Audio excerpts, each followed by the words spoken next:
I'm going to do a review today on a couple of new foundations that I've put into my kit recently, and they're both from YSL. So I'm going to start with this one. This is the Touchy Clay. I mean, I don't know if that's how you pronounce it, but it sounds better than Touchy Clat. So the Touchy Clay, that's a bit of a cult product. I remember this. I used to wear this foundation about 15 or so years ago.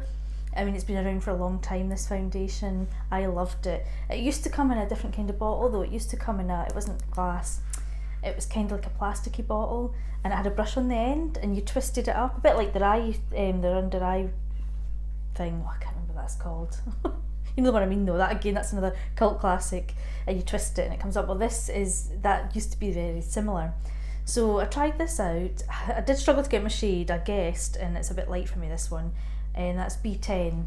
I find it makes my skin a little bit yellowy looking when I wear this, which I don't think it should, because you know, you check them, some are like neutral, some are warmer and cooler.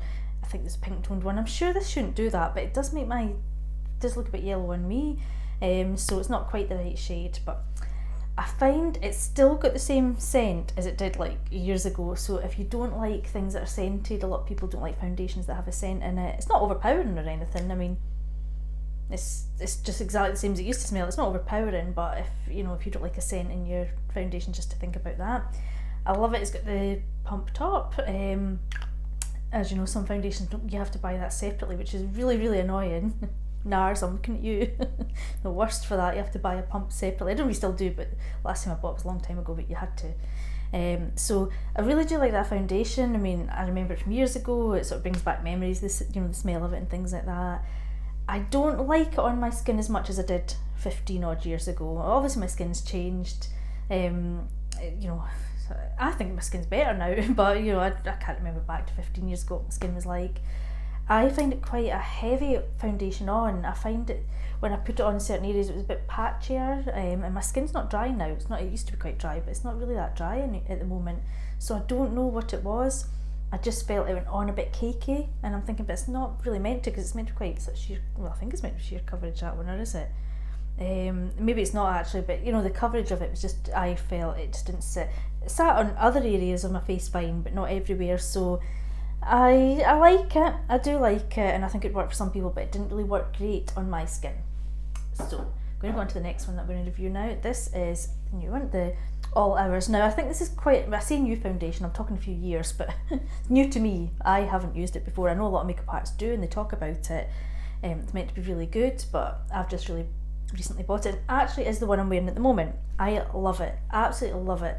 It's quite full coverage. I mixed it with I think the Becca Cosmetics Shimmering Skin Perfector, because I do like kind of more dewy. This, I would say, I mean, that one, I think it's quite a matte finish to it. I don't think it's meant to be, but I find it quite a matte finish. This one's meant to be a matte finish. I say matte finish, but it's not meant to be really dewy or anything, but I like a dewy foundation, so I do mix stuff in with it, but it's a really nice finish. I don't know what it is about it. I just really, really like it. Now, this isn't my shade. I mean, this is not my shade. This is B40. I mean, that was B10 and that's B40, and neither of them worked for me.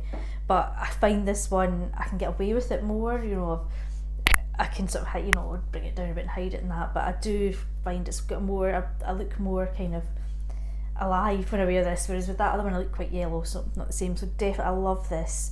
I think it'll be long lasting. I mean, it's called All Hours, it's meant to be long lasting, but it's got such a lovely finish to it. I really do like this foundation. Out of the two of them, definitely that one. If I had to pick one, I would definitely go for this every single time. Really like it. I don't think I'd buy much more of this one to put in my kit. That'd be okay for maybe personal use, but I don't think I'd put that in my kit. I would definitely invest in this and put it in my kit. Absolutely love it. It's quite full coverage, so if you do like a bit of coverage, it is really good for that. You can build it up and things like that, so that's all good. But I do really like it. Finding the shade might be difficult. I might try, I don't know. I did look, the shade I thought it would be wasn't in stock, so I'm not quite sure. I'll check and see if it's back in stock. I think I was going for B20, possibly. I can't remember now. I should have wrote it down, because I'll need to go through all the searching again and trying comparisons to see what works, and if I can find my right match. It's really difficult online, but I'm going to try the B20 next. But definitely really like that foundation, highly recommend it. And I can't remember the price of them. I do this every time. I will add that to the bottom. I think they were in their 30s anyway, isn't it? They're all about £30. I would recommend to go through Look Fantastic and use my code, which I'll put at the bottom as well, and get 20% off it. Definitely, that's, you know, if you're going to stock up on it, try it out, do that. As I say, you have to maybe research into the shade selection and get the right shade for you. If you can, obviously can't get to shop at the moment, but you know, if you in the future, if you can suddenly get to shop, but if not, you know, do a wee bit of research trying to get the right shade. Now I'll do a bit of close up, so as I say, ignore this sort of quite the shade and that. So that, see, it is quite a heavy coverage, but it just sits so nice on my skin. Whereas that is, I didn't think it was as heavy, but it didn't sit the same in my skin. I find that's sat worse on my skin. And I see my skin's not dry or anything at the moment. Oh, it's got pores and things like that, but it's not overly dry.